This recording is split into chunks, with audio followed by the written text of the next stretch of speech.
So here at the Com-Lab we have the OptiPRO eSX 300 CTS. This is a single spindle high-speed lens grinding platform. It can do up to 300 millimeter diameter optics. It complements our UFF 300 very well in that regard. It uses traditional metal bonded and resin bonded diamond ring tools for contour grinding spheres, aspheres. We can do centration and segmentation on this machine. There's 5 axes of controls. Your X, Y, Z, B, and C axes are all articulated together.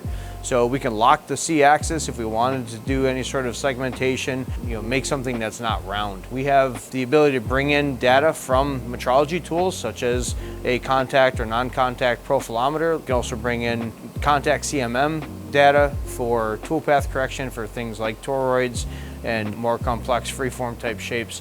So this gives us the ability to take a puck of glass, get most of our bulk material removal done, and get it ready for polishing. And at that point, it's ready for the next step. Materials that really can't diamond ring grind, ductile materials like metals, aluminum, brass, copper, those materials do not diamond ring grind very well. Hardened materials like stainless, Stavex, germanium, chalcogenide materials, those materials do diamond grind very well. We have a wide variety of tools in different sizes and different diamond bonds, so we can typically accommodate most any brittle material that it needs to be ground.